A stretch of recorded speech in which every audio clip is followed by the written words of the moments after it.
Okay, so here we are, session 15 of the Northern Digital Storytelling Festival 2023. We've been going great guns. That's a week and a half we've been running sessions. It's been, thank you very much. It's been really interesting. We've had everything from theatre, tech, immersive technologies, XR. We've had all sorts of amazing talks from people from all over the world. So today we're talking about virtual production and how it fits into the digital storytelling landscape. And we're joined by Tom Sefton from Pollen Studio and Robin Cramp from Production Park Explore. Now, is it Production Park or Explore, or is it both that you're involved with, Robin? Explore at Production Park. At Production Park. Production Park's the place that explores the business, isn't it? Yeah. Yes. I'll get there eventually. Yeah. Very good. Okay, so just as with the rest of the sessions, it's quite a relaxed vibe. Imagine you're having a cup of tea and a bun with your mates in your living room. We're going to have two 15-minute presentations, and then we're going to have some Q&A from the audience. And a bit of a chat really at the end. So we've only got two speakers today instead of three, which we've had for most. So we may finish a little bit early depending on how we go with questions, but we'll just see how we get on. And then, yeah, let's get started. So I'm going to introduce Robin first. Robin is the Business Development Head at Production Park for Explore, the world's first research and innovation centre for entertainment technology and production. Explore works in cooperation with the Centre for Virtual Production based in Yorkshire. An accomplished and award-winning digital sector specialist, Robin has a wealth of experience in the creative, digital and broadcast screen industries. And prior to joining Production Park, Robin was Industry Development Manager, Executive Producer at the University of York, and worked across the BBC within R&D. There he designed creative marketing functions using digital to pilot and innovate in both products and campaigns. So today, virtual production is a fledgling but growing field that facilitates creative discussions on how to develop content creation across the creative industries. This session will delve into Explore's Centre for Virtual Production on Production Park and how it is working to advance new standards in digital storytelling. Over to you, Robin. Awesome. You're just doing that sort of preamble into me. I was like, where's that come from? It's like, I've written that. It's on LinkedIn, isn't it? So if I don't believe it, then I've only got myself to blame for that, for sure. I've written that. Hi, everybody. Thanks for joining on. It's probably lunchtime for quite a lot of folks, so appreciate you taking the time to join us on this beautiful Wednesday. It's sort of all right. It's relatively warm outside, but as you can see on screen, so Tom is literally next to me. We're breaking the illusions of Zoom right now, but and obviously we're both sitting here on set in the Centre for Virtual Production here on Production Park. So behind, and we're just setting up for some screen skills training that we're delivering as part of our function of Explore. So I'll throw up a presentation, and I'll start to give us a little bit of a background of firstly sort of Production Park, and then into Explore, and then ultimately why we've got this here, and then ultimately why we're both sitting here, and this whole concept of virtual production being, you know, this new tooling workflow mechanism for digital, you know, and content storytelling, which is why we're all here, right? Where is the share button? Why can't I see it? Oh, it's there in big green. Massive fail. There we go. Share. Can we see that, folks? Is there a nod? Awesome. Okay, so background wise, so for clarity, for those that don't know, Production Park is based in South Kirby. They're just on the outskirts of Wakefield. So Production Park, as you can see from this aerial view, is a mixed complex of studios and facilities, which has traditionally come from the basis of live music. So big box studios and arena-sized studios, which are traditionally part of the whole live performance rehearsal. So you know, you've got global artists that come to South Kirby near Wakefield, so the likes of the Killers, Muse, Lady Gaga, you know, anybody that's has a global reach comes to the facilities here at Production Park to rehearse before they take their shows on the road globally. So as part of what we have on Production Park, you know, we have within those facilities, I'll go back one actually. So here we've got the studios as Production Park, but we also have our Backstage Academy facilities. So our academic institution. So we're doing undergraduate, postgraduate courses, which is all about driving traditionally part of the whole live and events space. But as we evolve, and as Heather rightly pointed out, we have another entity within the campus of Production Park, which is our Explore facility. So that's that research and innovation facility. And within that structure, we have the virtual production studio behind me, which is what we're here to talk about today. We also have a training function, which is delivering quite a lot of the CPD scope of skills within, certainly right now, within the virtual production space. So there's a whole up ramp of understanding around virtual production in terms of like the content creation, but there's a whole skills requirement within that as well. So whether it's skills of, you know, crafts and content creators, what they need to understand versus the new skills that are coming through to actually drive the systems to actually get those working, because it's creating a whole new raft of skills around that space as well. And then the other function within Explore is around the innovation and engineering and design around and fabricating. So the live industry is rife for disruption. So we've got a team that work across that sort of design, fabrication, engineering. So whether that's you know, using additive 3D printing or other design mechanisms, you know, like motorized hoists or new ways of manufacturing truss, for example. So you get a flavor of Production Park, this one-stop destination, as you can see that from that aerial shot. And the premise here, you know, my primary focus is, you know, is business development for Production Park, but specifically at Explore, and then specifically the virtual production studio, which is this. So this is what we see behind us, but it's quite dark at the moment because they're literally setting up some pieces and doing some sort of color workflows. And I'm sure during the duration of this conversation, it might be flickering and all sorts of things, but I'll give you a flavor of where we've come from and what we're doing around this. So we unboxed all of this stuff in December of 2021, and I mean, looking at this image now, it feels like a newborn baby.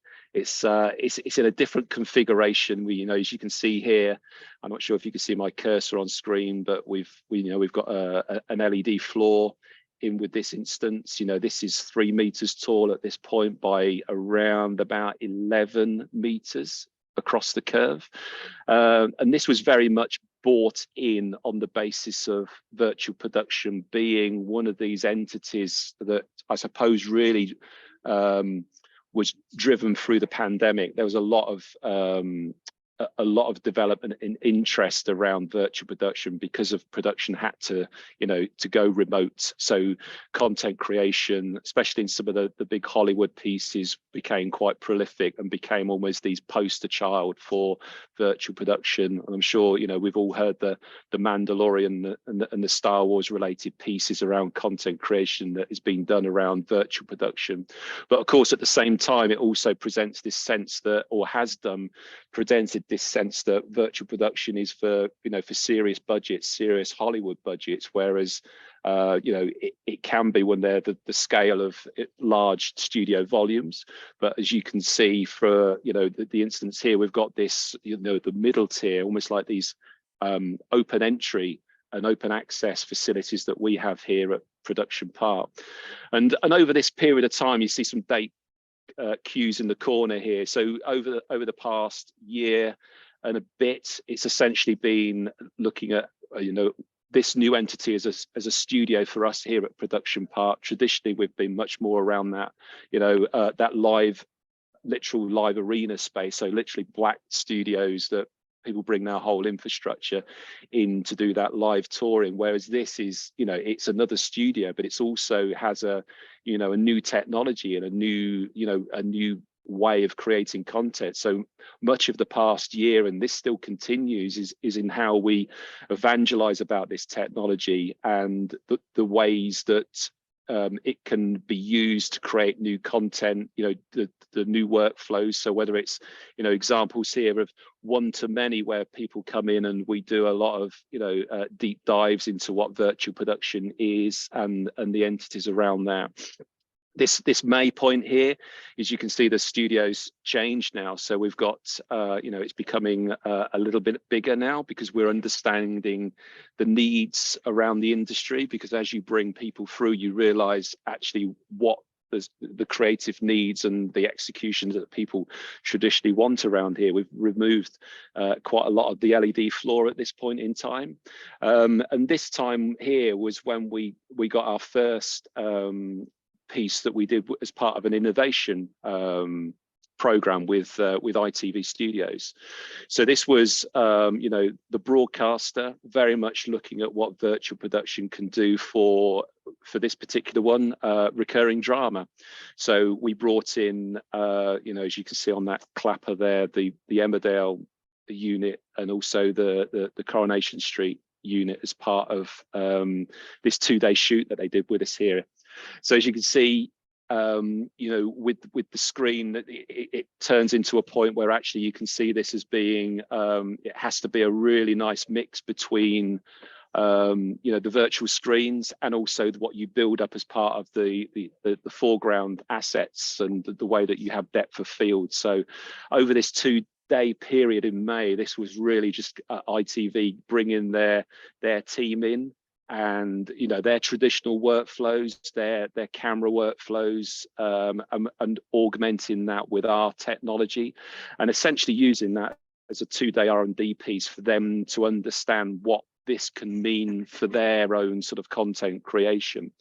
And then, of course, you know, the talent, how they sort of engage within the environments as well. And I've got and this just, I've got a little clip to show here, which is literally just that landed in my inbox about half an hour ago. So it's great to be able to show this. So context around this is, as I mentioned, this came from ITV Studios, an innovation program, and it was led by the sustainability. So Phil Holgate at ITV Studios, based out of Leeds, you know, very much coming on the basis of, you know, production first, creative first, but also using this as the premise that actually virtual production can be, you know, more sustainable in the way that this is all pulled together. So if I play this video, and hopefully it all works and the technology is solid, we'll get a little flavor of this behind the scenes and some talking heads from the individuals that were part of this production.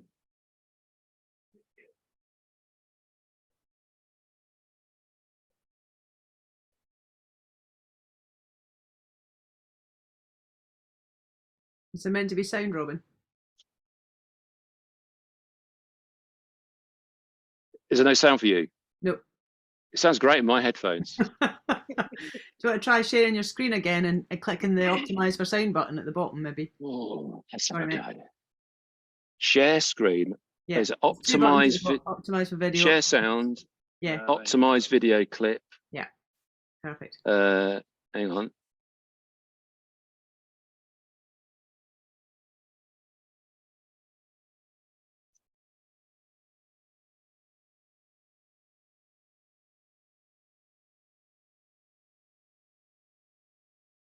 See that? Yeah. Let's try that again then.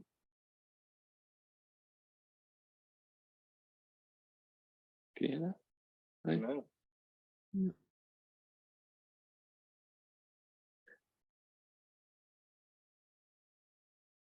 Gotta love Zoom, haven't you? Gotta love Zoom. Share sound, optimize video clip.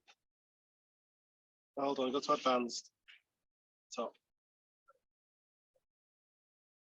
And then computer, audio. Yeah, we're all down there.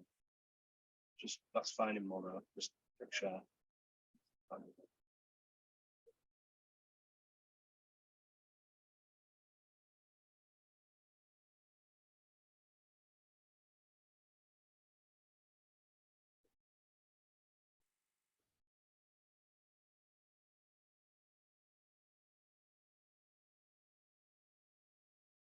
Still not doing, is it? It's not having it. Oh, do you know what? It's not a biggie. It would have been amazing. Do you know what? Don't you just love? You could maybe send it to Tom. You could try it on yours. Let's tech gremlin it and see if we can do it in the Q&A afterwards. Yeah, let's. Sure we can get it working. Yeah, but it's a nice clip to have. But let me just go back to beyond here. Sorry, mate. Okay, so I need to share this again. Forgive me, folks watching at home or at the office or at the Pret down the road. Cool. Can we see my screen again?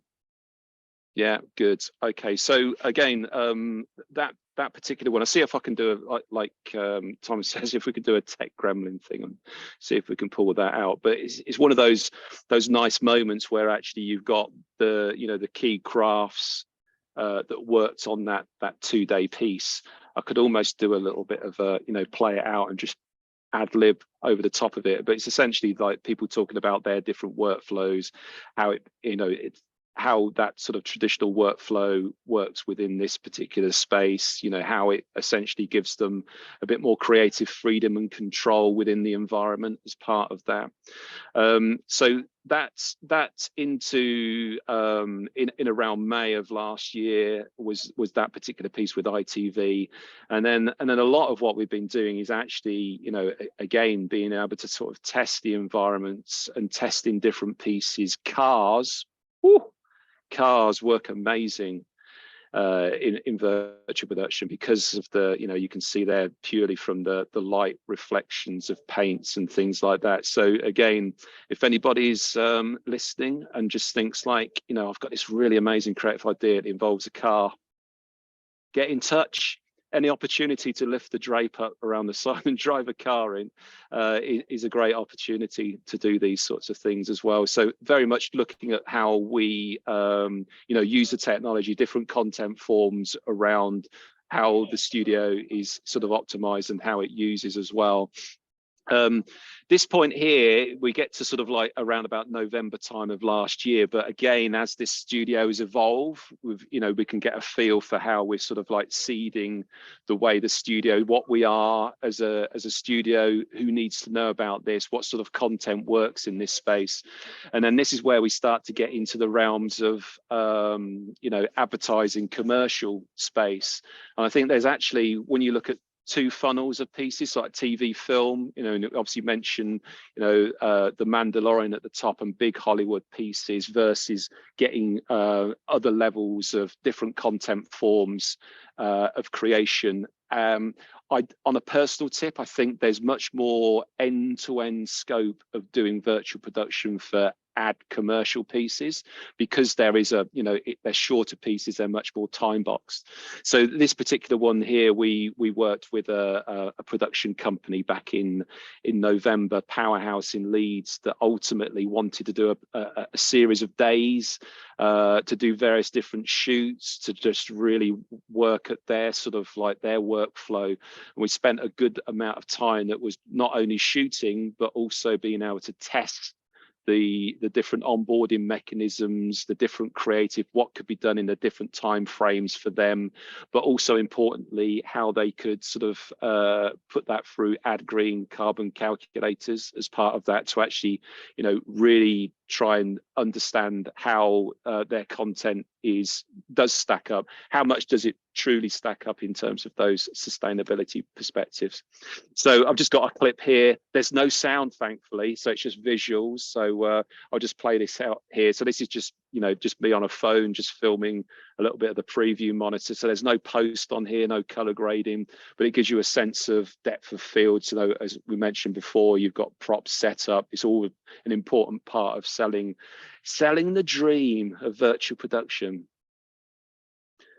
So there's a guy here who's in the kitchen, and he's going to take a little bit of feta cheese, I think, and it's like, oh my god, he's in a virtual production studio. Oh, a cheeky reveal. But a little bit of playful one there. As you can see, there's another one here. It's essentially setting a scene. There's one, it's a twofold thing. So the same set piece again. Imagine the people on the left and the right aren't there, and they're in this set reveal just here. They're in an olive grove. So all about, you know, the classic sort of illusion pieces, all part of using traditional production methods. Because again, this is the interest here. This is, you know, important to stimulate to emphasize that virtual production is a tool to add to the tool chest. It's not this magic bullet that will sort of like, you know, change the way that everything works. It's just understanding how this adds into the workflow. And then as we move through, we get to the point here in December where this might be a beautiful transition. I'll start to hand over to Tom sitting to my right, where we have ultimately, steady on, where ultimately this is again one of these relationship builds where, you know, us as a studio and a virtual production facility is how we work with the production layer. So if Tom being a production studio that works with clients and brands, how do we help the likes of Tom and Pollen Studios?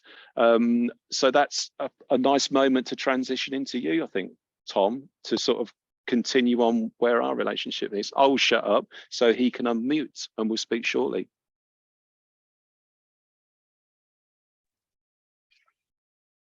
Thanks, Robin. Can you hear me now? Has that worked? Indeed, okay. yeah. Now, do you want an intro, Tom, or are you off in a roll? You know, I'll just roll into it if you like, because Okay. I'll talk a little bit about who we are, and I think that should introduce, if you like. So let me do a screen share, and I'll do the old box of sharing sound because there is a video clip in here. Okay, thank you. Optimize the video clip, and let's do a share.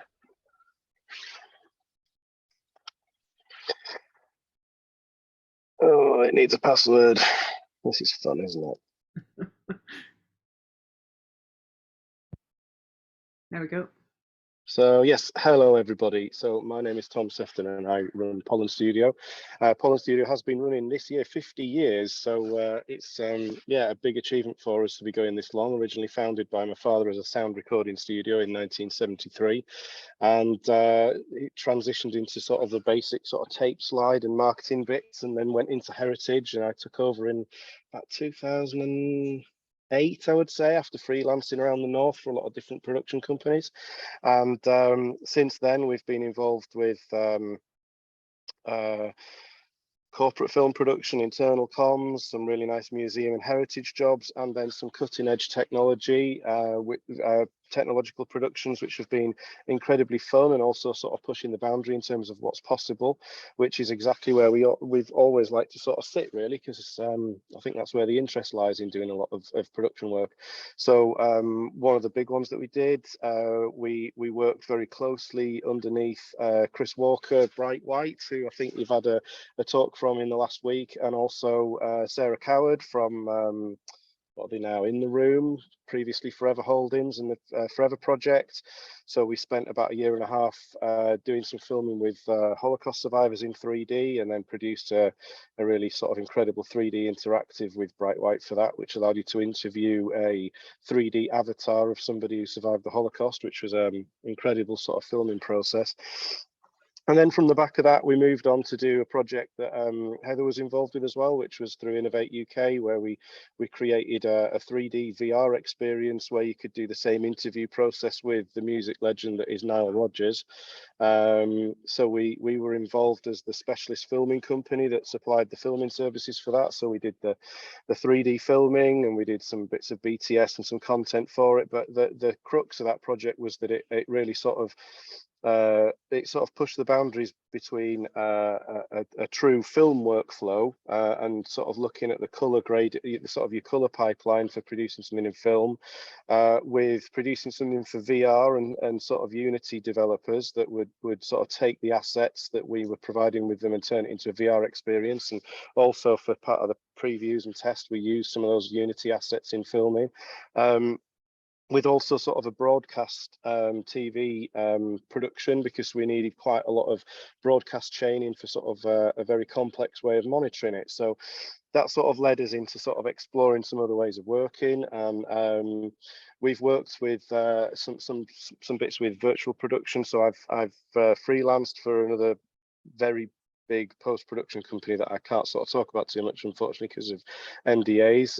And then we've also done some, like Robin's mentioned, some exploratory work with a very large agency that we work with, and integrated one of the big agencies that you'd probably know of if you watched Mad Men and all that. There's one of those and another one that we work with that are very interested in it. And the reason that they are, and we are particularly interested in it, is because previously your option for doing commercial and narrative shoots would be either location or green screen. And obviously the advantages that you're going to get straight off the bat, the obvious ones that people will look at and understand, is that if you're going to shoot on green screen, there's technological limitations in terms of what you're actually going to get back on set. You're going to get you're not going to get a light wrap, because obviously you've got to light for your green screen stage behind. You've got you've probably got some sort of red gels on to negate green spill on your talent. You're not going to get much practical and theatrical lighting, as in the sort of environmental lighting that will spill onto your talent to really sort of sell the effect. And it's in the keying process, you can actually pull out quite a lot of color and quality from the talent, which is where you kind of fall down. And obviously it's a process that's been used for years and years as green screen, and it still stands up, but it stands up when there's a lot of budget behind it, and when there's a very experienced VFX team that know how to sort of correct a shot that maybe hasn't been shot perfectly. And that, I think, is part of the task and part of the problem when you look at green screen shooting, is that it's sort of different levels of how bad did it go rather than how perfect was it, because it's just not an easy process to get right 100% of the time.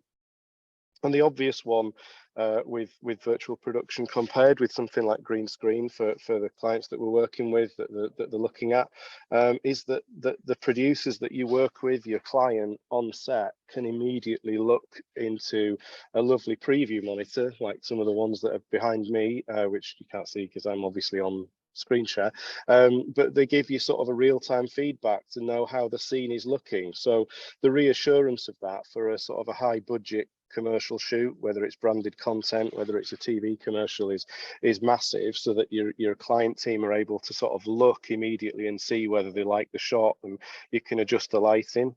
The other obvious thing that you get from virtual production is the environmental lighting that is going to light your subject and give it a sense of realism, that they are actually in the scene that you're sort of putting together. You can introduce quite a lot of practical lighting within it that maybe you couldn't in a green screen or on location. And the big one for anything on location is that you can make it magic hour, or you can make it night with the click of a fingers. So, you know, and you can keep it that way. So for anything to do with storytelling, anything to do with advertising, when a client is going to be asking you, can we film this at magic hour, and it needs to be outside, you've probably got, even in summer, you've got a window of probably 40 minutes at best where you're going to have the best lighting of the day, and there's an immense amount of pressure to sort of get your production team to take advantage of that. So the advantage of virtual is that you're going to get that throughout the day in a controlled, nice, warm studio environment. And also, in a different sense, you're not requiring some of the sort of older film lights that would be required for something like that for an outdoor shoot, because even outdoors you still need to light your talent because of, you know, shadow. You're going to be using huge generators, ARRI 10 or 15K lights, which are heavy, hot, not cheap to hire, and there's an expense with it.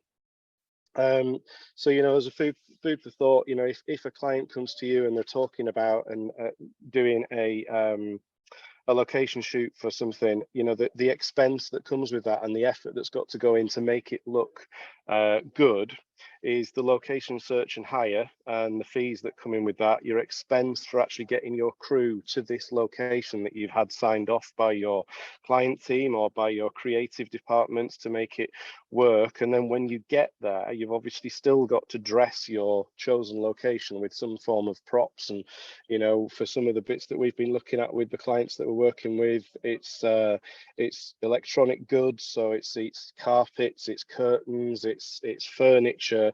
And a lot of the time, you know, if you're hiring a property like that, the owners of the property aren't going to be very happy if you're spilling things on their carpets to then clean them up afterwards, or on the sofas. So there's quite a lot of thought that needs to go into taking all of those props with you to a location, taking everything out, dressing it, filming it, and then making good afterwards. Because obviously, you know, if you're paying upwards of 1,200–1,500 quid to hire a nice property to do a commercial shoot in, your insurance to make sure that there's no complaints afterwards is pretty high. So you're gonna have to put a careful amount of thought into that.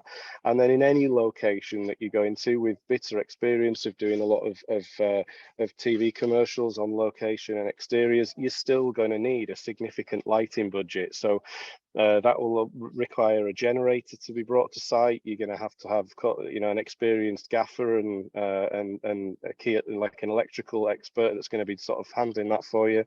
If you're using, like I've already said, if you're using an RE15 or a 20K, it's a significant chunk of higher budget going into that. Hot, heavy, difficult to maneuver around. And then there's obviously, if your client's coming back and saying, you know, can we keep it dark, and can we make it look darker for this scene, and you're on an interior shoot but you want to make it look dark, there's crew that's going to be involved with putting a lot of blackout material and flags and grip that you're then going to have to transport and bits like that. And in virtual, it's just so much easier. So I think hopefully the next slide will have some audio. I don't suppose it matters if it doesn't, but the case study was a TV advert that we did that aired last year. It filmed probably about 12 months ago, and the brief was from a client that had a range of garden tools, and they wanted to show them being used on location. And the brief from agency was that we want to make it look like these tools are so easy to use that it makes you levitate, because it's such a wonderful, relaxing experience. Which was great. You know, what a brilliant creative idea. How do we pull that together? The realities of it was with that, and as you can see, I'll try and get this to play. Can everyone hear that?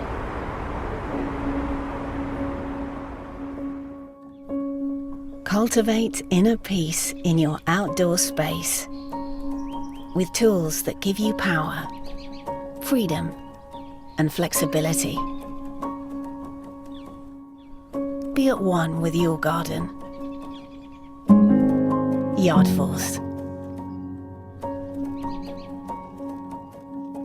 Okay, so I mean, the obvious one with that was that they wanted like a rooftop set to be able to show, you know, a city centre garden. So the location that we had to hire for that was I think it's the Malmaison in York, so it's like 16 floors up. So transporting all of the props to make it look like a garden up 16 floors and hiring it was not an easy thing to do. So, you know, the art department that we had for the day was about 12 deep, that were, poor things were just, you know, lugging stuff up the top of it.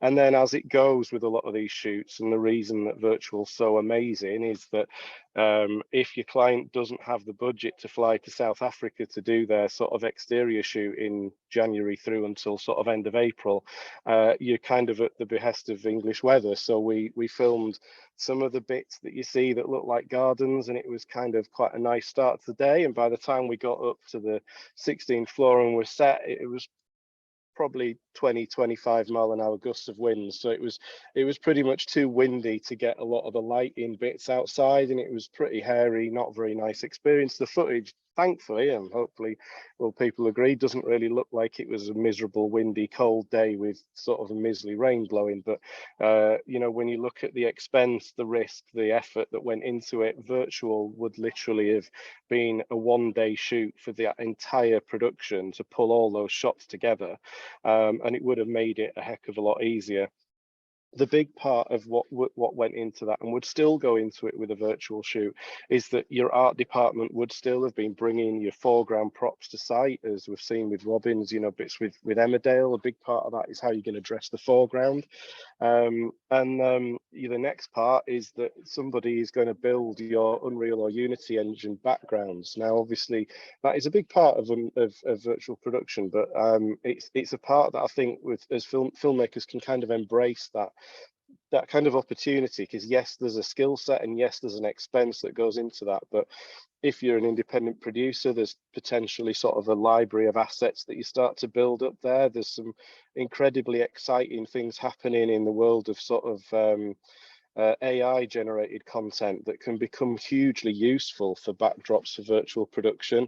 And it doesn't always have to be sort of 3D or Unity environments. It could just be, you know, a static still play. It could be some film, you know, as like a moving film plate that somebody has gone to location to film, but for the risk of filming it with a car or vehicle, it's a lot easier to do it in virtual. So, you know, the start of this is that, you know, building your Unreal Engine is something that you would be part of. And obviously what you'd be hoping to do is involve throughout this your client team, because a brilliant part of virtual production is the ability to repeat a shot and keep it going over again to give your talent time to breathe. But a sort of a maybe kind of a minor misconception of it is how easy it is to make fundamental changes to that backdrop without delaying your shoot significantly. So, you know, things like, can we make the sun brighter? Can we make the lights in that building a bit brighter? Can we change the temperature of the colors? Bits like that are simple to do. Can we change, you know, the color of that car in the background, or can we change the sleeve on that book on that bookshelf? They're things that you're going to have, you know, hours of delay while somebody works on it in Unreal and then rebuilds your environment. So there's things that you can be very well prepped for in advance. And I think it's kind of that backwards first thing with filmmaking, where rather than sort of heavy loading your post-production for waiting for things that your client asks you to do in post, you'd be very organized in bringing that to your pre-production and getting all those bits signed off. So it might be sort of a test day.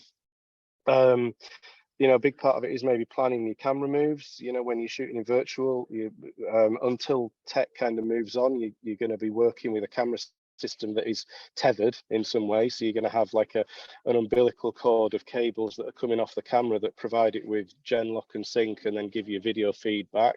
So there's a bit of thought needs to go into how you move the camera around, and some of the techniques that are used for that are actually pushing us a little bit back, in the sense of it's kind of older filmmaking techniques that were used maybe well, in years gone by and on very big budget Hollywood bits, because you'd be using, rather than sort of a steady cam gimbal where, you know, they're so cheap now to get like a little Ronin or a Movi to put your camera system on, that's not going to work. So, you know, what you'd be using is more like a track jib and dolly to actually move your camera system around. And a lot of those camera moves just needs a bit of thought in terms of how you plan them and what's possible in terms of selling it to client. Art direction, obviously, the big part of that, as Robin's pointed out, is your art director needs to just understand what they can request on the day in terms of changes. So if your art director's bringing props to set, it's entirely reasonable that they can move those around and dance onto set and change the angle of plants or change the way that a car's sort of sitting or interior lighting. But as I've pointed out, the big fundamental changes to that backdrop could delay your shoot for hours and hours. And when you've put a lot of thought into that, that's where your art director, if they're not experienced with virtual, they maybe need to have some sort of grounding in that as a skills base so that they understand on set what is actually possible. This is, you know, just a page that kind of points a lot of this out. One of the things that we did with one of the clients that we looked at was recreating living room sets, because it was some of the products they sold were perfect for that. And, you know, very quick changes that we could make to that were things like, there's, you know, in the backdrop, I think on one of the images, I don't know whether we can see it because I can't actually show the finished footage yet, but it's something simple like the lights in the back in the living room scene was a very simple thing of me saying, can we just stick a light in that lampshade, and can we have it on, and can it be, can it be like 3200 color temp was like a 5-minute thing. But like, as I'm trying to point out, some of the bits that you might ask for that inexperience can just sort of kill a shoot dead in terms of how long it would take to pull that together. From a technical standpoint, pulling together a virtual shoot, there's a lot of cameras that will absolutely 100% work. Booking a space like Production Park, you get a nice package with a good quality camera thrown in with the rate that you'd be sort of booking the studio out. But some productions might ask you to use a particular camera system, and it's got to work with virtual. So big sensors, it's got to have gen lock control, it's got to be able to sort of sync at a high frame rate because of the way that the video volume will work. And a camera that's got rolling shutter is not the best because of the way that the refresh rate on the wall works. So it'd have to have global shutter. But obviously, just pointing out some of the cost elements here for the way that you could build an Unreal or a Unity backdrop. There is a cost involved with that, and there's a skill set involved that's required. But as I've been trying to point out, if you look at it as an investment with your client that can be reused, if you were looking at, like you've seen the previous slide showed the backdrop with the volume with no content on it. That's the same living room set, and that's a still extraction from it with the living room built, with the color temps to the wall matched and bits like that, and the foreground lighting, which work perfectly. It's just I think a big part, as I'm trying to point out with virtual, is loading that pre-production process rather than waiting until post. And the big payoff with virtual is that your post-production, in theory, should be a lot smoother. You might not have as many worrisome moments as anybody who's worked with green screen and an end client or agency when they start pointing out that the footage doesn't look great on somebody's hair, and you've got that terribly worried feeling in the pit of your stomach that there's either going to be tens of hours going into making the color map look better, or it's just never going to look as good.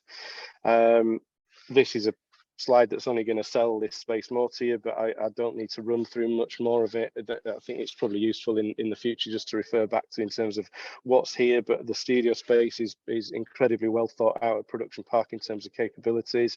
You've got full shutter access for high level vans. You've got truss that you can be mounting your lighting on. And one thing that also needs to be pointed out with the way that you would potentially be working in virtual, and a big capability of it, is that the lighting desks and the control of the light that within the room, it kind of sort of bleeds between skill of film lighting and skill of theatrical lighting, because there's full DMX control between all of the lighting that you can have on set.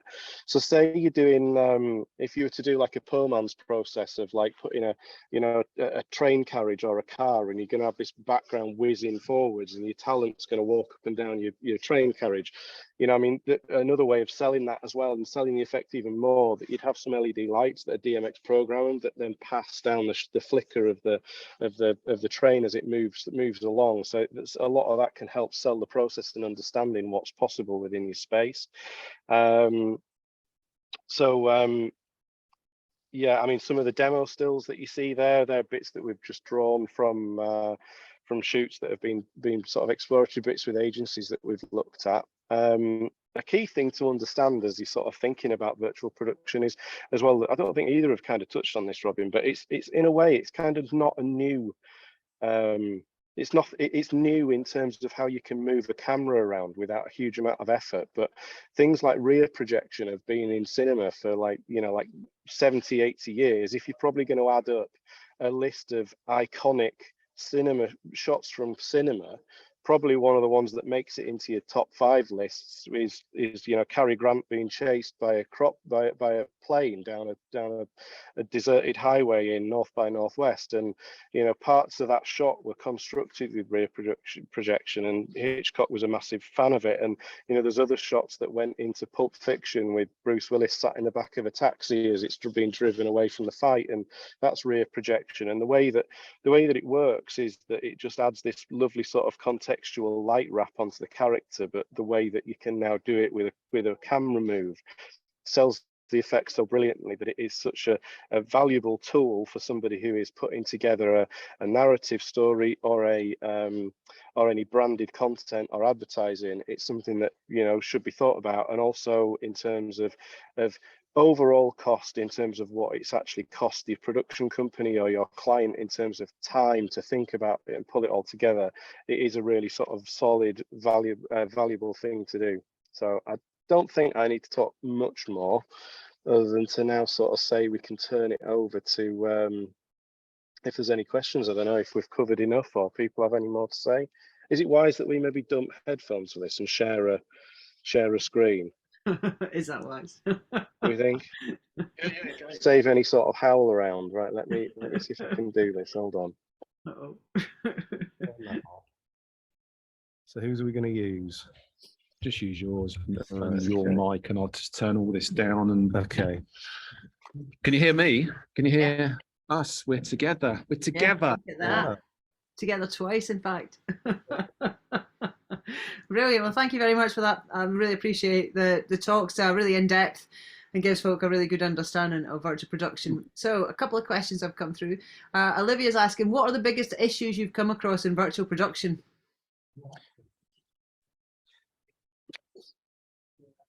Well, on a personal tip, I mentioned it in my section, was from a technology base and also like a content base is actually seeding this, and this is part of the reason why, you know, you jump on these types of sessions here. Is it's about seeding that knowledge and understanding. So it's great having a studio, and, you know, there's a serious amount of capex that's gone into sort of this infrastructure, and as I mentioned, you know, training's a big part of what we do as part of this. But that, you know, the biggest challenge here is actually, as you know, this ramp goes up, how steep that ramp is, and how quickly you can get this into the sense of this being a tool that is part of everyday production, and not just the sort of like the serious budget production. This is rightly what we're talking about here, is like, you know, lower level pieces where this can be, you know, as a solution. So for me, it's the challenge of actually getting this, you know, I want this place booked out every day, do you know what I mean? But from a content side of things, you know, challenges. Yeah, I think content challenges that are faced and that we have, and that you probably always will do, comes from just it's understanding of what your client brief is and what they can get from the day, and what they can actually ask for to be adjusted, and how things can be changed on the day, and it, as a workflow, what you're likely to get done. And I think on one of the days we had that was like an exploratory day with an agency, we did some of the bits with the household electrical tools in the living room and a kitchen setup in the morning, and then in the afternoon we brought the car in to do some test shots with them, to show how some of their clients that they work with at motorbike and cars could use it for some of their productions, and you know, it took a bit of time to get set up, and the clients saying, is there problems, how long, you know, what's going on? And you kind of have to sort of make them aware that, you know, in terms of setup, without a unit move, you've delivered a living room, a kitchen, and a car in a desert in the same place. So it's kind of understanding what they're getting from it, and equally, just as a tech challenge, what's there for the actual Unreal Engine to be built and prepped in time for your shoot. And that's one of the questions, is which is better, Unity or Unreal for virtual production? Is it Unreal that you're using? They use Unreal here, but then equally Unity does have some incredible tools that makes it I mean, Unreal obviously is as a tool is cheaper for people to get an entry-level license to start learning it, but and there's quite some nice sponsorship courses that I think you can go on with Unreal to start learning it. I think in terms of training. But ultimately, actually playback, there's not really much to choose between them in terms of which is the best. It's just a tool that does the job. So I don't think there's an answer in terms of which is best, because they both do such a good job. But as an entry point, Unreal is probably the cheaper one to learn, but it's contextual skills that are going to be useful with either program. I think also, just to add that piece there, I think maybe this comes down to the power of Epic marketing spend, that they're the most prolific because they put the most effort, whether that's their mega grants, the amount of effort and budget they put into actually seeding virtual production. So it is the lead tool right now, but there are other players, and I think it's interesting to also point out that the component parts that make up the technology, the stack behind, there's different flavors around that. So there are different elements around it, but I also it's interesting when you bring a bunch of people in here as how people either make a destination for muck about with a camera and look at the screens, or pop over there and sort of like muck about with what those guys are doing over there. And the reality is, it's try and it can be quite overwhelming when you come in and just sort of have this sort of like this visual stimulus, all this stuff going on, but also trying to emphasize the fact that actually it's not all about what you see physically with all of those screens. It's really what you would see on the preview. It's about the creative output, and it's just emphasizing the fact that actually let's got almost like the technology, try not to see the tech, try and see this as and you only really get under the skin of that is when you're actually doing some pieces and some tests, because a lot of the nuance of even the preconception of what you do up front, in terms of the content to get on screen and the environments, there's always little bits that only really come out to play when you're actually on set. Some of those sort of like art direction things we were talking about earlier, about how much time you can put into these things, and the more people understand what you need to do in terms of pre-production, that the easier it becomes. And we find that anybody coming through and doing those elements, you come in with a baseline of understanding, and you dip out the back end with a whole new basis for this, and it'll only evolve. And just on that, I mean, how far do you actually go to facilitate that ortho's vision for a project? Because you're talking about, they don't know what they don't know when they first get there. How far can you go with that, or if they've got a sort of vision of what they're trying to do? Well, I don't think I find it. I don't think anyone would come here and book a day paid and not know what they were going to get from it. But I think to try and answer that, and probably give a bit of a plug to Production Park and Explore, is that assistance in terms of Unreal development and testing backgrounds and bits, that's actually that's full service. So how much you want from them, and there's a really great pool of talent that's been developed around, associated to Explore and Production Park, that if you don't have in-house Unreal and or Unity experience, then they can point you in the direction of someone who's going to be able to provide that and provide the context for what is possible within shot and in camera. That's really useful, actually, because a lot of folk don't have those skills. Although apparently generative AI is getting quite good at Unity C# coding. So I mean that's one of the things I did point out. Virtual production and work here doesn't have to be just. It doesn't have to be like a 3D environment. It could be a static still frame, and some of the bits that you do get from generative AI are stunningly amazing in terms of what's possible to just generate a thumb image to put behind you is incredible.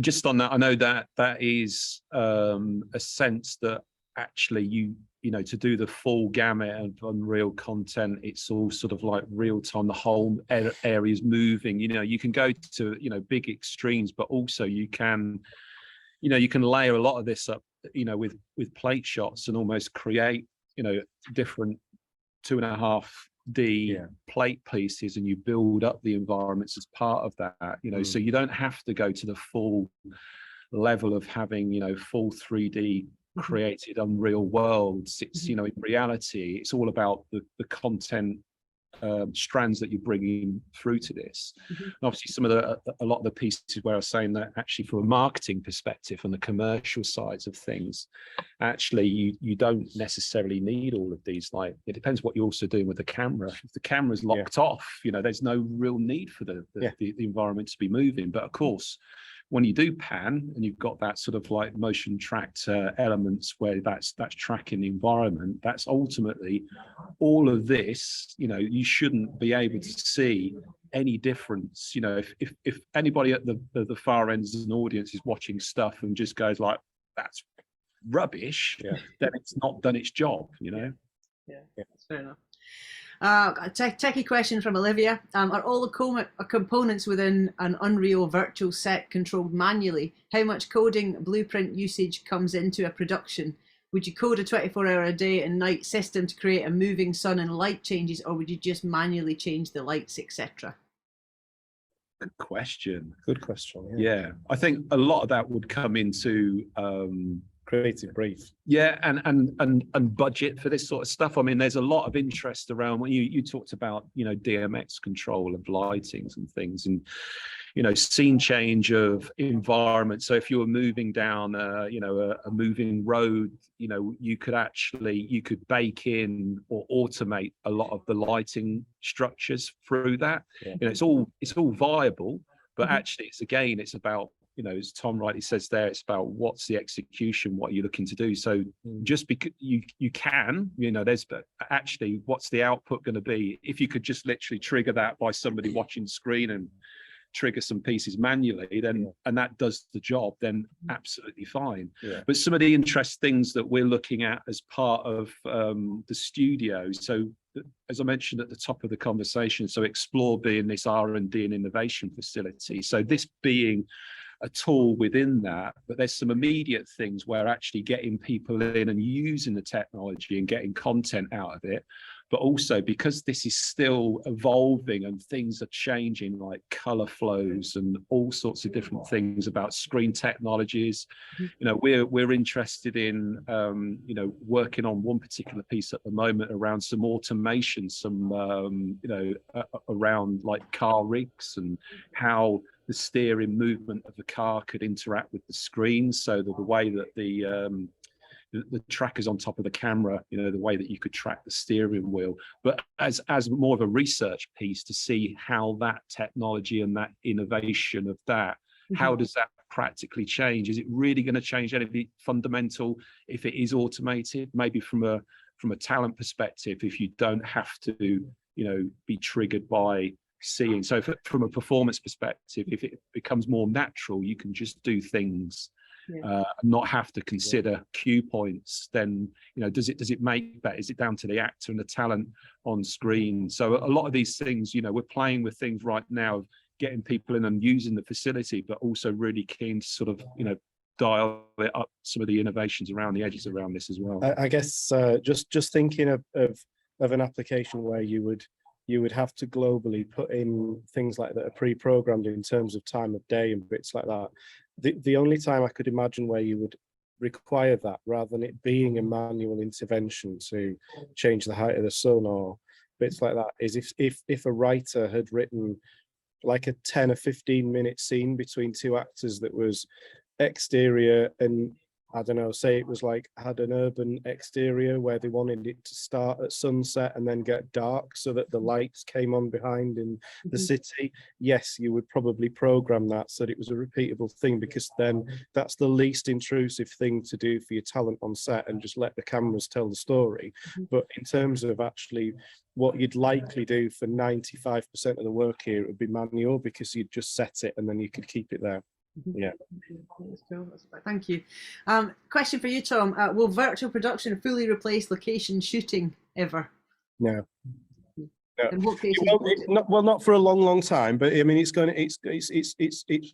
fueling the advance of people wanting to use virtual rather than location. Not only because of green and eco agendas for changing the amount that people actually travel. You know, if you look at a big budget car advert that's going to be made and they're going to all travel to, you know, some stunning forests in North Norway to go and film that. You've probably got a crew of, you know, 35 people that are going to travel up there plus kit, so the expense is massive. And there's certain things that, you know, virtual production at the moment still isn't the best tool for, like, you know, moving vehicles, fast pan speeds, you know, really uber complex environments that your foreground has to interact with. It's still going to be a location shoot for a lot of that. And the other thing that you're talking a level above the filmmaking that I'm involved with, and probably a lot of people would be, but there's still an added glitz and glamour for sort of the agency massive shoots for sort of, you know, 10 people to be allowed to go on a jolly to Monaco to go and film something. But yes, it will replace it in more and more of the kind of shots with talent, because you can put talent in a car or in a location and recreate it. But your wide shots and your establishing and your drone bits, they're still always, I would imagine, going to be location based. And have you seen applications for this in terms of games as well as commercials and films? Yeah. I Yeah, appreciate you're a filmmaker, like, but it's tricky for me to kind of comment on that. I just think that actually, because obviously, you know, this is stolen essentially games engine technology to drive this. I think the interesting element is where a lot of the content, if you're creating the content for the screen, then you're almost producing assets that lend themselves back into games. So again, if you think about your content flow and outputs as part of this, we had a client in recently where, you know, there was a you know, half a dozen different, you know, bespoke environments that were created around that, and this was, you know, a car related piece of creative. And just the execution of that was for a specific output. Now, the interesting evolution of those discussions is then, you know, because it gets to the point of people coming in doing something for a particular reason. But as I say, the evolution for that is that actually with this content creation is like, what can you do? You know, think about that fixed asset that you're coming here to do as part of that, but you've now built this library of things. You know, so if people understand that the creation of these pieces can lend themselves, you know, back into games, you know, in terms of, you know, if you've got a particular marketing campaign that, you know, you can think about all of your different touch points and actually think about the assets that you're doing for, like, you know, a visual, you know, online TV spot, but actually the same material can be used in other sort of digital mediums as part of that. I think that will definitely evolve when people understand, you know, because people are coming in from a particular viewpoint, but when you understand how this all interlinks, then you can really, I'm going to say it, I hate the term, but I'm going to say it, you can sweat your assets. Yeah. Oh, Do you like that? That's a takeaway for a Wednesday. Yeah. Fair enough. Question from Olivia: what sort of qualifications do you need to start working in virtual production? Do you need a film background or a games background? Good question. Again, I think it depends. As I mentioned before, you know, you see this, you get a bunch of people coming here of how they sort of, it depends what people are interested in. I think this is the sense of, and the sense and the beauty of this is, like, virtual production is bringing those two different creative disciplines together. So it's really, if you want to be doing, you know, the stuff that Tom's talking about, and sort of like the visual, the cameras, the execution of what goes on screen and the physical output, and bringing those sort of, like, you know, those filmic credentials to this versus like camera pan to all of those guys over there, and those skills that ultimately need to sort of segue together with what goes on screen. So yeah, there's no answer in terms of, like, it can be both, and I think it can be both, but it doesn't have, sorry, it can be either or. It could be both. You could be, like, you know, one of those people that understand that world, that understands this, and has a certain specialism. I think it's nice to have a little bit of a a broad understanding, and you can probably deep dive into different things that you ultimately are interested in. I think that's the key. You've always got to do stuff that you're passionate about, really. Can't comment on games at all, but film industry, your best qualifications experience, really. So it's kind of getting involved with shoots and understanding the difference and the context between a location shoot to a virtual shoot. And it's a nice segue into your skills days that you're doing here as well, for coming here for some introductions to virtual production, which would be a good jumping off point. If you've never been behind a camera and put together a location shoot, then maybe go away and do that and figure out what went wrong and what went right to go and shoot on a beach in the seaside at dusk, and then book a skills day here to see how you might repeat it and what might be easier to do and what you'd have to think about to do it, because it's all learning. Yeah. Definitely. So is there probably an opportunity to follow up with a couple of links for people? Is that yeah, we can do. I can put them on the website.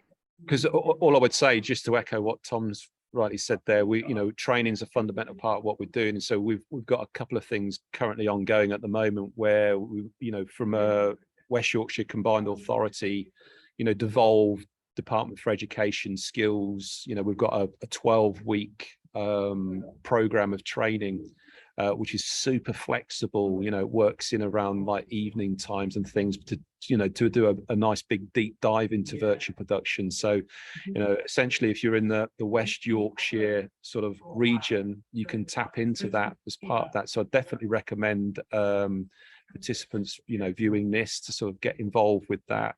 And another one that comes from our good friends at York, XR Stories Sign, we've got a weekend boot camp, like a 2-day Saturday and Sunday. I think it's 22nd, 23rd of April coming up, which is almost like a precursor where you can do a lighter touch delve into this. So good opportunities for people to sort of like to whet the appetite more than just hearing two middle-aged white guys banging on about virtual production on a webinar. Yeah. Is that on your website, Robin? Yes, I've got some links because it'll be backstage things, but yes, it's certainly some links I can follow up with for sure. Cool. Or if anybody wants to hit me up, you can just do robin.cramp@productionpart.co.uk and I can fire those over for sure. Magic, thank you. Just a quick question around green screen then. So you were talking earlier, Tom, about folk getting really frustrated with the issues around green screen and the fact that you end up spending most of your time in post trying to fix the problems. Have you had any people with frustrations around using virtual production, using the LED screen instead? Is there anything that you're finding is an issue with that, or is it just solving those problems completely? It's nothing solves every problem completely, because every new bit of tech has a different issue. So I mean, if your client came to set and you wanted to do a pull focus from talent into something that's a part of the virtual set, then there's quite a considerable bit of planning needs to go into how that's going to work and making it happen in real time. If you're wanting to do, quick camera moves and you're not prepared for that, then it's easy to make it look fake. No, sorry. It's not, I suppose it's easy to make it look fake, but equally it's easy to make it look really, really good. And it's that kind of tightrope between not understanding the difference between something that's fundamentally easy to do on location, but then you bring it to a virtual set and it actually becomes a bit more of a problem, and only learning about that through experience, really. But things like, quick pull focuses, anything quick camera moves, quick pans, fast content, something where you've got a vehicle moving around, your client's probably going to be like, why does this not look right? And what is it that needs to happen? Some of that might well be sort of color grading that you've got to sort of modify, but yeah, I can't comment on something in particular, but certainly just in the comparison I can make is that the amount that you spend for a large scale green screen studio to do something, and then at the end of it, you've got 2 to 3 weeks in post doing compositing and keying, is just such a pain. Yeah. Thanks for the tour, Robin. I meant to say to you, thanks for going round and showing us the space whilst we've been chatting. It's appreciated. It looks really cool. What is it that you're setting up? I think this is for a screen skills day that Oh, people, that's right. He said I. you That's know, right. but it looks like they've moved one of the volumes in there, which is pretty cool. So there's like so that's one of the video wall volumes that's going to probably, by the looks of it, provide a bit of light wrap to sort of backlight or front light somebody to give the same flash in and bits from the set light in, which is pretty cool. It's amazing, actually. It does look really realistic, actually. So, have you got a question? Well, I'm going to ask you a question whilst Robin's going for a walk. Have you had a favourite client or project, Tom? Whatever. Well, Robbie's just asked that, but I'm assuming he means in terms of virtual production. Well, virtual production for us, I mean, it's admittedly, it's still early days because we're just one of the firms that have just embraced it and are like banging the drum about how great it is for like our big agency clients. So the projects that we've done have been kind of semi-exploratory, semi sort of made it out to some little bits of branded content. So it's tricky to pick from those. We're just fully aware of the power of it and how it can assist, particularly the agencies we work with and surgically the clients they have, how fundamentally brilliant it's going to be for them to not have to start looking for last minute location bookings and all the sort of gubbins that goes with that. But in terms of my favorite job I've ever worked on, I really enjoyed doing Nile, as I'm sure you did. That was a great project to work on, the Nile Rodgers VR experience, which still hasn't been seen in VR, unfortunately. I'm really gutted about that. Sure, it will be soon. Yeah, we keep saying that, but yeah, that was pretty amazing. That was a good 18 months of research and work that went into that one. Yeah. Yeah, it was actually. It was amazing. Okay, I'm going to ask a couple more questions if you're okay with that, and then we'll wrap up. Is that all right? Are you feeling interrogated? Are you okay still? All right, cool. So we touched on this a little bit before, but you know, what impact do you believe that generative AI might have on this whole process and on the work? Do you think it's going to affect the Unreal Engine elements of it, or is there any other areas in virtual production it might affect? I'm looking at me. I think it could make a big difference. It's just how that difference manifests itself. I mean, the tricky thing is that I find it, with my limited experience of looking at generative AI, some of it looks incredible, and you can, yes, get really great results for still imagery. I've not seen a huge amount in terms of 3D environmental stuff that's been used to create that yet, but I could see it being a really good resource for creating individual elements within a set, but just trying to think about the way that agency and client teams tend to go. I think there's probably going to be so many bespoke requests for that in terms of something that's really designed up for them, that at the moment it might be difficult to see how it could completely replace it. I can see how elements of it, asking it, you know, if you had to create a garden backdrop and asking it to create a 3D element of some swings or a tree or some kids' toys, so you're not having to search through libraries and, you know, buy assets or create it yourself. I could see that being absolutely something that had happened, but how it would do a whole thing and it'd be signed off for use without, it's tricky. I think in terms of, you know, I've seen it, you know, currently being used in terms of certainly that creative stimulus stage, you know, almost like, you know, I've got some anecdotals where people are saying those in terms of like client briefing pieces, to be able to use that to inform, you know, looks and feels. But again, I think the sense of actually, you know, there's various different thoughts that what you see on screen, you know, is there a world where actually further down the line, when this becomes a more mature piece and AI generative stuff becomes a bit more prolific in terms of that, is there an ability where actually, which I think at the same time could give the sense of almost that, you know, could you be, you know, on the fly creating a lot of those scenes of literally having the ability to change in a moment, but at the same time that would give a bit more flexibility. But by giving more flexibility, you've also got a lot of scope of people just going like playing God, being able to sort of create those things. Absolutely. So I even think if it is there, you've got to constrain those. The thought that you've got a constraint on a creative output and a client team or an agency or whoever you're working for, your constraint is that when you're on set, that's what we're shooting. And yes, it's exciting that the possibility that they're like, oh, could we have a a different dog kennel in that backdrop, and yes, it's pretty easy to find that 3D asset and it'd be generated in AI, but yeah, the amount of time that you could end up sort of not working while somebody tinkers is probably huge. So yeah, I think it's absolutely possible, but how much it'll take over, I'm unsure of. Yeah, I know we were in one of the sessions last week, they were talking about it. You know how in Unity when you start you get your tutorials, you create little cubes. And so this generative AI was like chucking out all these cubes across Unity scene.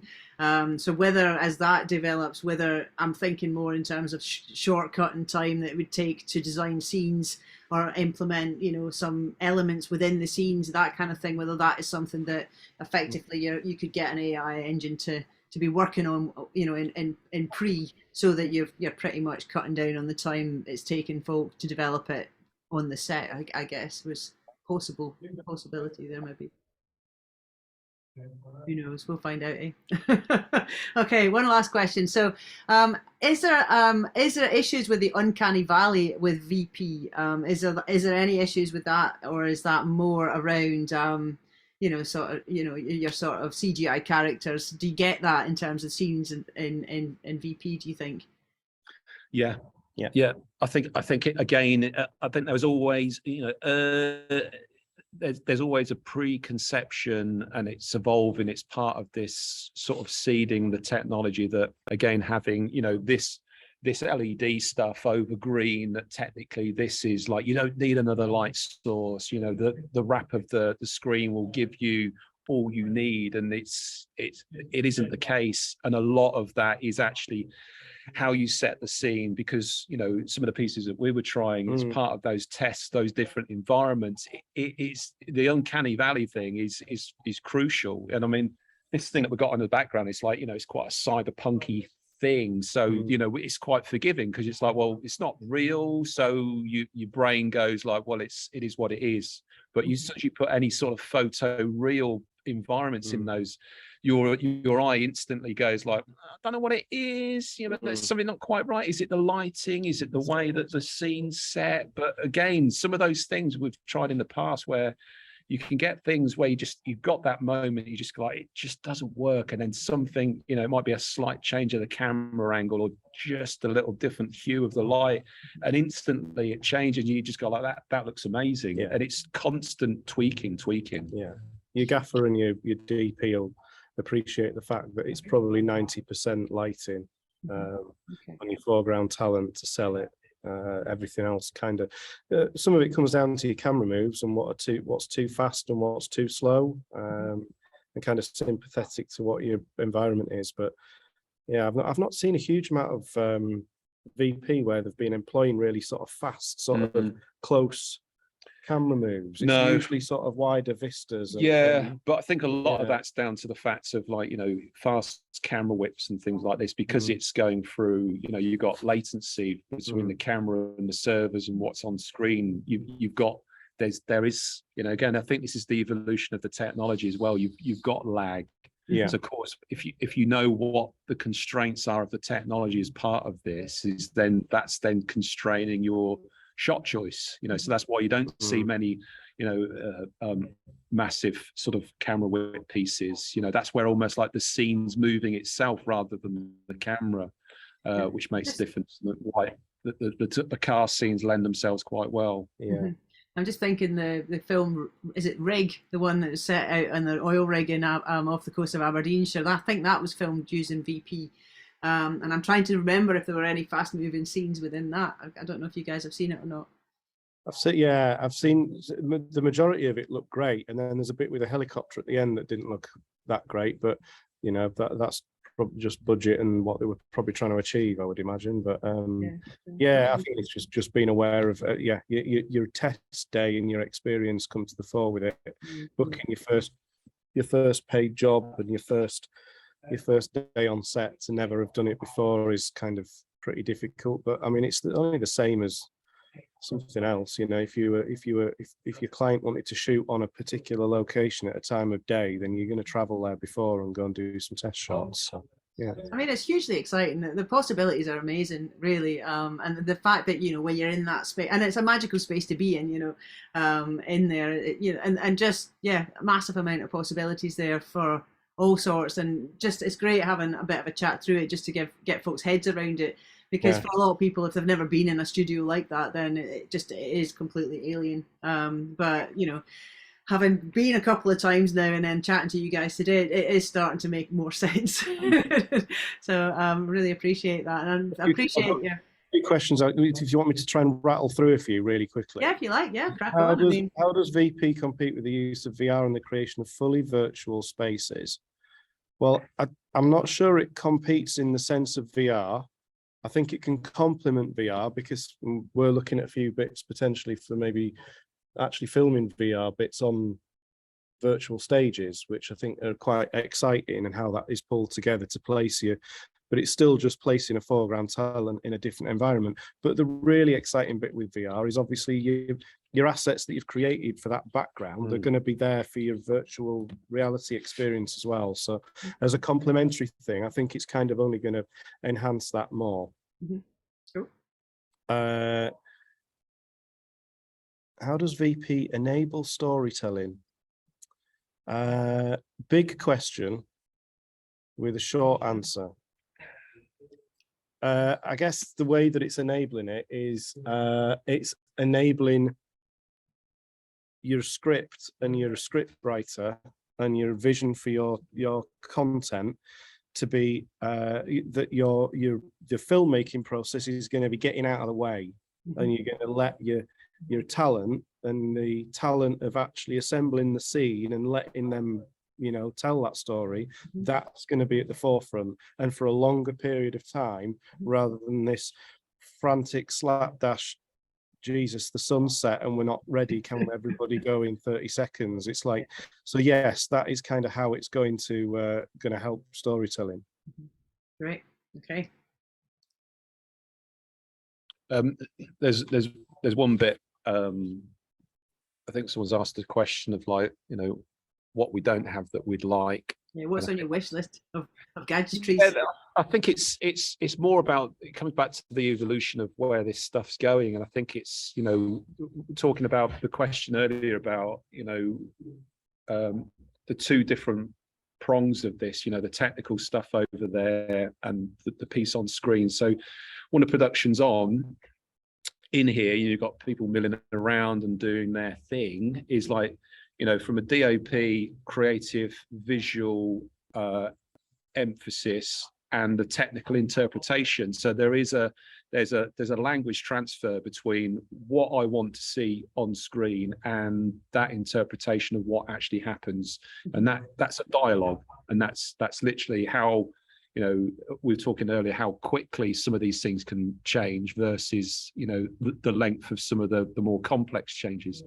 But there's this concept at the moment of building, you know, tools in between that, you know. So there are a few things starting to sort of come into the product space where you've got this conduit between visual and the technology, so that a DOP, you know, whether it's an iPad based emphasis or some sort of like MIDI pieces that are more tactile, so you've got that ability, you know. So whether it's the stuff that you see on the roof right now, if you wanted to change or bring a sun out, you could dial that in. So rather than just go like, oh guys, do you think you could just do that over there, and I don't quite know what you mean, do you mean? Someone can do that, you know. These things are, and I think having that technology integrated into the production workflow will only make it better, because it will ease the transition between the different disciplines, and that thing's seen through. We're having a little play with some, you know, some MIDI based technologies around that. So that's that'll be a massive addition to the studio, and I think virtual production in general. Cool. When are you getting it? Well, there's a bit of kit. There's a bit. It's just a case of how you configure this. So there's different, as with usual. You know, there's a lot of different product things. There's different players.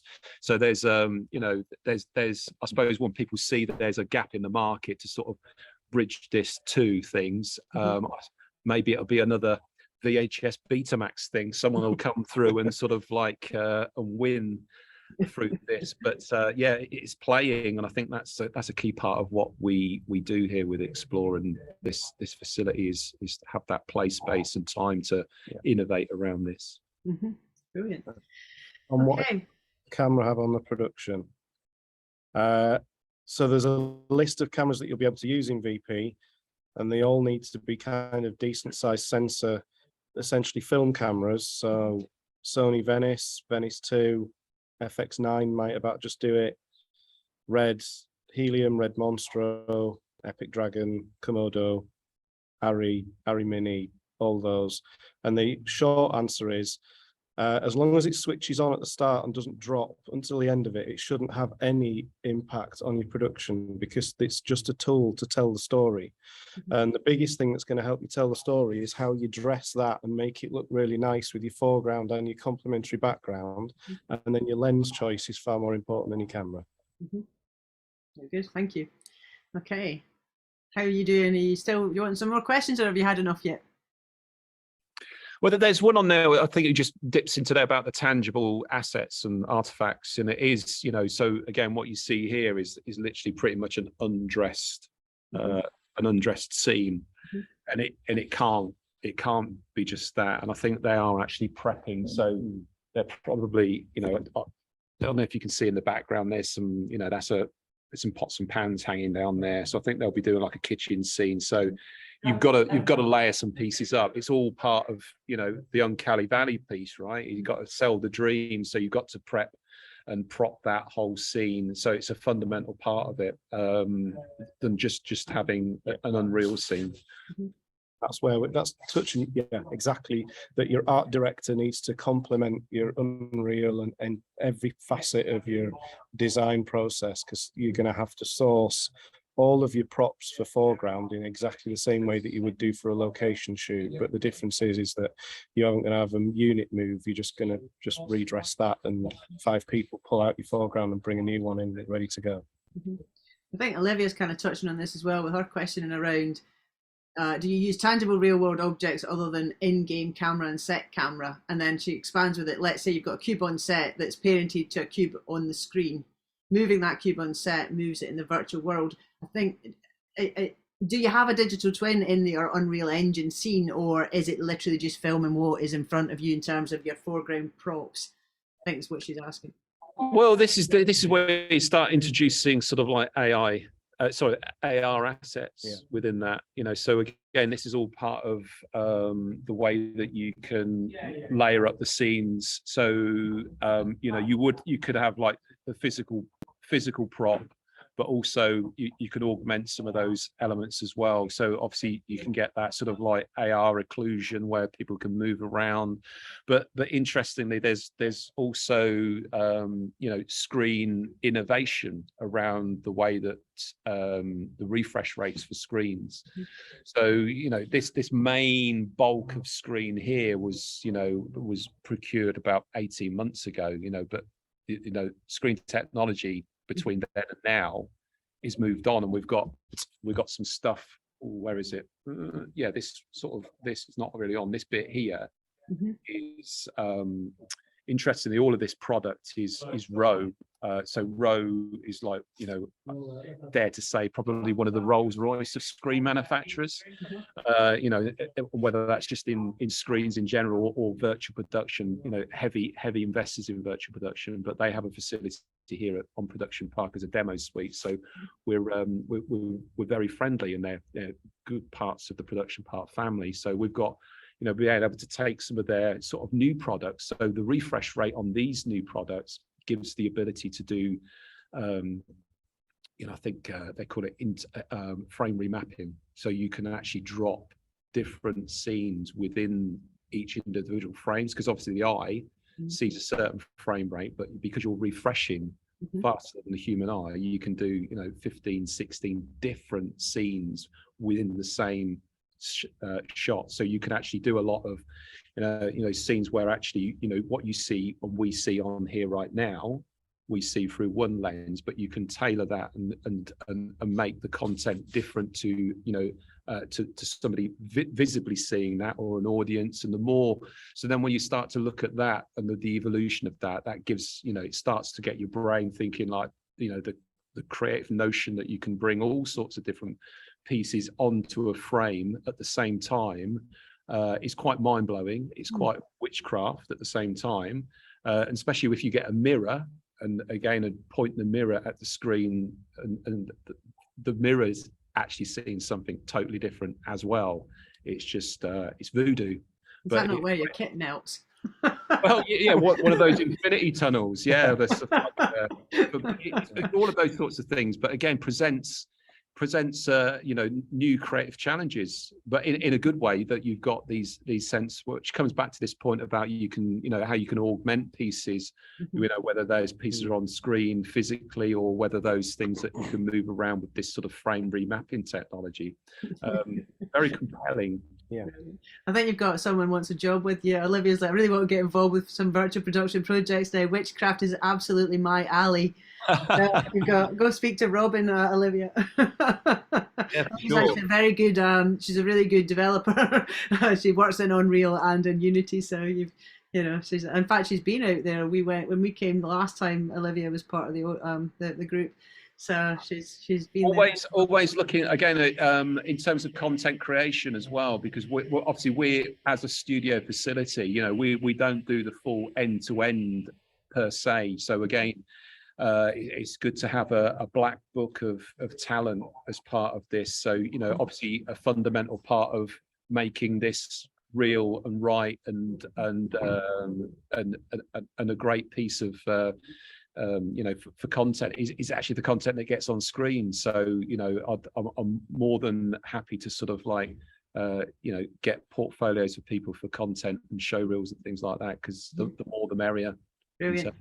Great. And on that note, because we've run out of time now, I'd like to say a really big thank you to you guys. A really interesting session, and really great to get into some of the nitty gritty and a bit more around the technology, and you know, a bit more into the sort of the nitty gritty of how you're making this stuff go. So really appreciate your presentation. So thank you very much. I'd like to also say thank you to our audience. Small but very beautifully formed and full of exciting questions. So really appreciate your questions again, guys. Thank you very much, and thank you for your thank yous. And the final thank you for today is to Sign, the Screen Industries Growth Network, for sponsoring the event, without which we wouldn't be able to run it. So appreciate, and a big shout out to you guys as well. So thanks very much. Our next session's later this evening, which is going to be around, if I find my notes, because I'm what's the next one again? Augmented reality. So looking at augmented reality and overlays in terms of how we use those in digital storytelling. And we've got 4 speakers tonight, so it's a jam-packed session, one of whom's coming over from University of Johannesburg. So there'll be limited questions tonight, Robbie and Olivia, just so make them really, really good, because we won't have time for many. Anyway, have a great afternoon, folks. This will be recorded. It'll be on northerndigifest.co.uk, session recordings tab, so if you want to go and check it out later, or tell all your friends, and catch Robin's email address in that presentation. If you want a job, you want to go and book out the space now, Robin's your man, so go and have a chat with him. All right, thanks very much, guys. Take care. Well done. Bye-bye. Thank you. Bye. Bye-bye. Bye.